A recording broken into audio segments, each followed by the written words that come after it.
Welcome back. Let's see here. We have made these two pieces right here, a dovetail lap and a recess that it goes into. What we're going to do today is an assembly. We're going to put them together. We're going to join them like this, okay? Assemblies are super useful. One thing I love being able to do with them is like making robotic arms or prosthetic hands and stuff like that. You can actually see how the joints move. You can move the little joints around, stuff like that. You can see tolerances. You can even make videos of things moving in assemblies. So very useful when you are making stuff. So we're going to go ahead and make a new document. We don't want a part. We've made the parts already. We want an assembly. We're going to join the parts that we've done together to go ahead and make an assembly. All right. So here we go. Boom. Blank slate. I'm going to go to browse. First thing, begin an assembly. We need something. The first thing that we're going to put in for our assembly. Okay. Now in this case, I want 8-38. You do have to be careful with what you choose as the first thing you put in.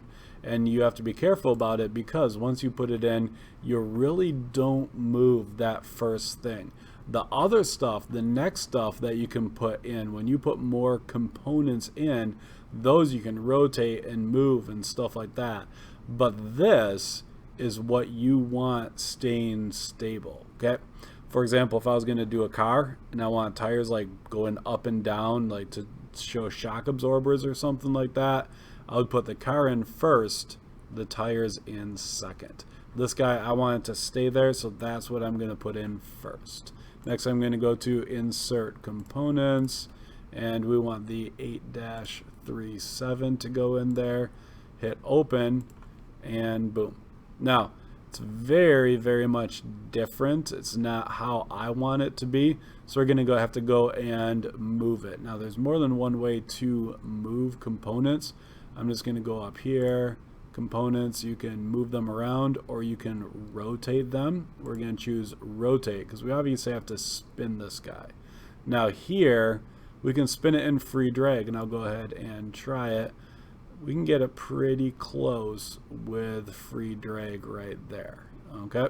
And that is absolutely fine if you want to do it that way, okay? I just want you to be able to see you can also do about entity. So like I could choose this line right here as my entity, and then I can spin it around that line to get it even closer, okay? Could do move components along entity. I could choose this line right here. I wasn't expecting that. So something different. But you can move it, you can free drag, or you can choose lines and rotate it, move it. Oh, I bet I hit move and not rotate. I bet that's what it was. Let's see if that is.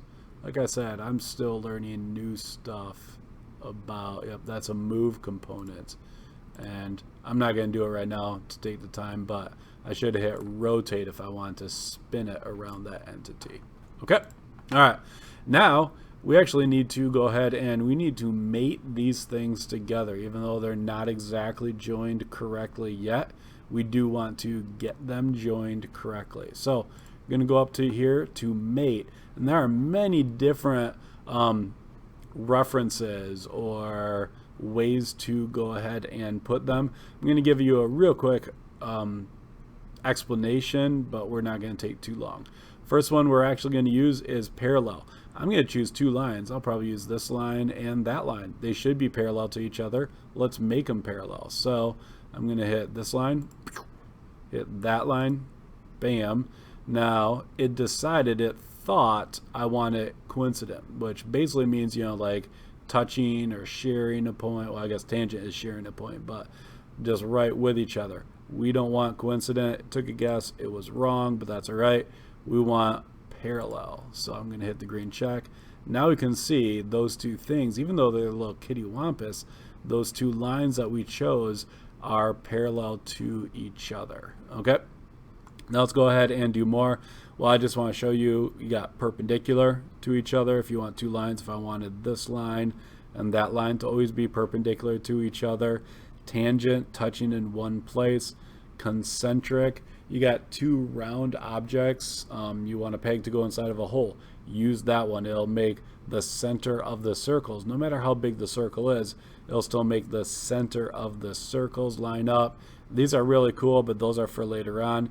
You can lock in different distances or different angles to each other. Okay, let's see here. I'm going to go ahead. I'm going to use this face right here, and I'm going to mate it with that face right there. And I do want this one to be coincident. Now in this case, they'll be lined up. They won't necessarily be touching each other, but they will be lined up if you look at it. Now keep in mind that one I can't move. This one we can still move around like that, but now I can no longer move it exactly how I want. Is pretty good. All right, so let's mate some more faces, get more stuff lined up. Let's go this one right here, and let's make it coincident with that one right there. Okay, you can hit this green check if you want to.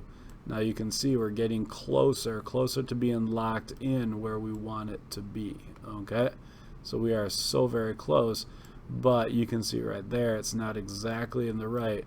It's going up and down on that plane, but it's not exactly all the way up where we want it to be. Okay, I'm going to do one more. I'm going to say that right there, that surface should be touching that surface right there. Now make sure it's coincident, and we got it. Okay, so now if I start trying to move it around, I can't, because we locked that first thing in. But there we go. I guess I can. But now you can see how these things are locked together. I can't pull them apart if I pull on one or the other. So that is an assembly, basically taking more than one part and showing how they actually fit together. I wonder if I have something a little bit off right there. It's super useful because you can see stuff like, you know, any gaps or anything like that. You can measure things. Like right now, I'm not going to, but if this was something I was handing in, or more important, if this is something I was actually going to be 3D printing or machining, I would check what is going on here. Why do I have something? It's just a little tiny gap on that side, and I don't have it on the other side. So good. That just shows you what assemblies are actually useful for. So hope this helps. Hope you have a great day. Not sure why it's locked up, but we'll get it. All right, cool. Have a great day. Have fun. Keep exploring. Keep creating, and pretty soon we'll be able to make more and more stuff that are customized for what you want, like phone holders and stuff like that. See you.